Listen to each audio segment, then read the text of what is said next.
वो बड़े नेता हैं। कितने बड़े? उन्हें उन्हें उन्हें तो जनता की भी जरूरत नहीं है। वो जनता सब सुन रही है, देख रही है। वो किसी का एहसान नहीं मानते, वो जनता का भी एहसान नहीं मानते। आसू मलिक का? नहीं नहीं, तो आशु जब उन्होंने चाचा का एहसान माना, अपने काजी जी का एहसान माना, तो हम अब कैसे उम्मीद रखें हमारा मानेंगे? नहीं, आप तो कह रहे हैं कि टिकट हम नहीं लेने चाहते हमारा एहसान माने। हम ये चाहते हैं जिस जनता ने बनाया उनका एहसान माने। और अब्दुल कौन है? कोई लाइन में और ना आ जाए। ये दर्द पुराना है, विधायक हम जी- लोग पहले वाले नहीं, पढ़े अब्दुल लिखे इनके लिए समझदार। एक राजनीतिक स्टंट है, इसके अलावा कुछ नहीं है। चुनाव आता तो अब्दुल याद आता है। मैं कह रहा हूँ चुनावी स्टंट है। अब्दुल केवल दरी नहीं बिछाता, अब्दुल ने दरी बनाई भी है। हम उन लोगों की तस्वीर देखना चाहते हैं जिन्होंने उनसे दरी बिछवाई है। अब यही तकलीफ है उनको। अब्दुल ने दरी बनाई भी है, जी। तो बिछवाने वाले कौन है? उनका चेहरा आप दिखाओ। नहीं, क्या मानते हैं? नहीं नहीं, आप उनका चेहरा दिखाओ जिन्होंने 70 साल अब्दुल से दरी बिछवाई है। तो लगता है कि आसू मलिक इतना भारी है कि डरा देता है सपनों में आके। अब ये उनसे भी तो पूछो कभी कि इतना डर क्यों लगता है, क्यों इतने डरे हुए हैं। तस्वीरों में आप देख सकते हैं तमाम जनता आज आसू मलिक के साथ में खड़ी हुई है और मौका है गांव कोट्टा में जो विधानसभा देहात में आता है, इसमें सड़क का शिलान्यास किया गया और उत्साह के साथ सब लोग जो है विधायक जी के साथ में जुड़े हुए हैं। बात करेंगे, चर्चा करेंगे विकास कार्यों का रथ कहां तक पहुंचा है विधायक जी का, और साथ साथ ये भी चर्चा की जाएगी कि अब्दुल कितना सुरक्षित है और अखिलेश यादव कितना बोलते हैं अब्दुल को लेकर। विधायक जी, आपका बहुत स्वागत है। धन्यवाद। आपका भी ग्राम कोटा और हमारी विधानसभा में बहुत बहुत स्वागत। विकास का रथ तो चल रहा है, आपका अनावर चल रहा है। हमारे सारे पिछले काफी दिनों से देखा जा रहा है कि जय विधायक आंसू मलिक की जय निरंतर विकास कार्यों में लगे हैं। आपने पिछले कुछ दिनों से ही देखा होगा, नहीं तो हम तो हमेशा अभी से आप बताने लगे हम ना। हमेशा से लगे हैं। आप देख रहे हो जिस रोड से आए हो, पिछले ये समाजवादी सरकार में बना था 4 लेन रोड मुजफ्फरनगर तक। 4 लेन रोड ये समाजवादी सरकार में ही बना था। ये भी तो समाजवादियों की सोच विकासवादी है, विकासवादी सोच ही समाजवादियों की सोच है। लेकिन फीते तो आप अभी काट रहे हैं ना।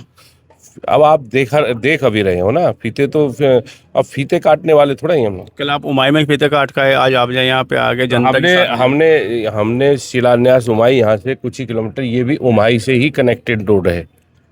ये रोड भी उसी से कनेक्टेड है। कल एक 700 मीटर का था, एक 500 मीटर का। आज फीता काटा है। ग्राम कोटा वालों का मैं आज बहुत दिल से धन्यवाद देता हूं, आभार व्यक्त करता हूं और इन्हें नई रोड की सौगात के लिए मुबारकबाद देता हूं। सर, आप जो चुनाव की तरफ जा रहे हैं, 5 साल लगभग पूरे होने वाले हैं, जो जनता से वादे किए थे लगता है कि वो पूरे हो चुके हैं या अभी कुछ बाकी हैं? परसेंटेज की मैं बात कर रहा हूँ। देखिए, जितना मुझसे हो सकता, मुझ पे जो विश्वास यहाँ की जनता ने किया उसके लिए मैं हमेशा इनका आभारी रहूंगा। और मेरा पूरा प्रयास रहा है, मैं हमेशा कभी इधर उधर की बात नहीं की। मेरा जैसे इसी गांव की बात ले लीजिए आप, इस गांव में आज 500 मीटर तो इसी सड़क का, 700 मीटर सड़क का सीसी का उद्घाटन किया। एक बीच गांव में एक सीसी बनाई है, 6 लाइटें इस गांव में लगी हैं। यहाँ के मंदिर का जीर्णोद्धार हो रहा है। ये सब बैठ खड़े, हम तो जनता के बीच में ही हैं। ये सब काम इसी गांव से में हुए हैं। वहीं नगर निगम से लगे हुए हमारे 32 गांव हैं, उनकी बदहाली का हम लेकर के विधानसभा से सड़क तक जहां तक भी है उनकी आवाज़ को उठा रहे हैं। और यही उसमें हमें सफलता मिली कि 32 गांव में जो आउटर की कॉलोनियों में जो ग्रामीण क्षेत्र की विद्युत आपूर्ति हो रही थी, वो अब 24 घंटे शहरी विद्युत आपूर्ति से जोड़ दी गई। एक गांव बचा उसमें, कुमारहेड़ा। आज हम विद्युत विभाग की मीटिंग थी जिले की, उसमें शामिल थे। आज हमने उन विद्युत विभाग की तमाम समस्याओं को वहां पर भी रखा और उन्होंने हमें आश्वासन दिया कि कुमारहेड़ा की भी बहुत जल्दी 1 आध हफ्ते के अंदर 24 घंटे की लाइट जुट जाएगी। हालांकि आपने बहुत बड़ा ग्राफ बताया कि जय मैंने विकास कार्यों में जय जितना हो सकता था उतना कराया, वादे भी आप कह रहे हैं कि मैंने लगभग पूरे करा दिए, लेकिन आप सत्ता की विधायक या मंत्री होते तो लगता है कि ये ग्राफ और बढ़ जाता। जब अभी देखिए 2027 बहुत करीब है। 2022 में हमें और जनता को उम्मीद थी कि 2022 में समाजवादी पार्टी सरकार बनाने जा रही है। दुर्भाग्यवश सरकार नहीं बनी। 2027 में जनता चुनाव लड़ रही है और जनता परिवर्तन चाहती है और समाजवादी पार्टी प्रचंड बहुमत में सरकार बनाने जा रही है। आदरणीय अखिलेश यादव जी मुख्यमंत्री बनेंगे और जनता की जो उम्मीदें हैं, जो अपेक्षाएं हमसे हैं, उनको हम पूरा करेंगे। और जब सत्ता होगी, इन्हें एहसास होगा सत्ता का। इनके हक और अधिकार के लिए हम हर लड़ाई लड़ेंगे। आसिफ मलिक के बारे में कहा जाता है कि ये बाहरी कैंडिडेट है, बाहरी कैंडिडेट है, कब तक वो आप पे टैग लगता रहेगा? हम वो भारी कहते हैं, भारी भारी नहीं कहते, भारी। हम भारी, उन सब पे भारी हैं। तभी तो उनके सपनों में आते हैं। सपनों में आते हैं आप? तभी वो सुबह उठते ही हमारा नाम लेते हैं। तो रोज जो रात को सपनों में आएगा, सुबह उसी का नाम तो लेंगे, वही तो याद रहेगा सुबह उठते ही। तो लगता है कि आसिफ मलिक इतना भारी है कि डरा देता है सपनों में आके। अब ये उनसे भी तो पूछो कभी कि इतना डर क्यों लगता है, क्यों इतने डरे हुए हैं। उनसे पूछो, ये जवाब वो देंगे, हम थोड़ा ना डरे हुए हैं। वो तो कह रहे हैं कि जय अब्दुल पिट रहा है, लेकिन लोग चुप हैं, अखिलेश जी तो चुप हैं। वो पहले बताए अब्दुल कौन है, अब्दुल कौन है, बताओ ना। कभी कहते हैं अब्दुल दरी बिछाता है, तो उनसे बताए ना अब्दुल कौन है और अब्दुल को अब्दुल बनाने वाला कौन है। अब्दुल केवल दरी नहीं बिछाता, अब्दुल ने दरी बनाई भी है। हम उन लोगों की तस्वीर देखना चाहते हैं जिन्होंने उनसे दरी बिछवाई है। अब यही तकलीफ है उनको। अब्दुल ने दरी बनाई भी है जी। तो बिछवाने वाले कौन है? उनका चेहरा आप दिखाओ। नहीं, क्या मानते हैं? उनका नहीं, आप उनका चेहरा दिखाओ जिन्होंने 70 साल अब्दुल से दरी बिछवाई है। कौन लोग हैं वो? तो आप चेहरा दिखाओ ना, आप ढूंढ के लाओ। आप उंगली तो आप उठा रहे हैं। नहीं, उंगली नहीं उठाई अभी तो हम बोल रहे हैं। सवाल आपने उठाया है। ये दर्द बहुत पुराना है, ये लगातार उठता रहेगा। ये पिछले 50 साल से उठ रहा है दर्द, अब्दुल का दर्द। हाँ, ये कौन कोई है? और ना आ जाए, अब्दुल कौन है? कोई लाइन में और ना आ जाए। ये दर्द पुराना है, हम लोग पहले वाले नहीं, पढ़े अब्दुल लिखे इनके लिए समझदार। एक राजनीतिक स्टंट है, इसके अलावा कुछ नहीं है। चुनाव आता है तो अब्दुल याद आता है। मैं कह रहा हूँ चुनावी स्टंट है। हम इन चीज़ों का, इन भाषा का प्रयोग नहीं करते। हम जनता की बात करते हैं और उनके मुद्दों की बात करते हैं, उनकी समस्याओं की बात करते हैं, उनके समाधान की बात करते हैं।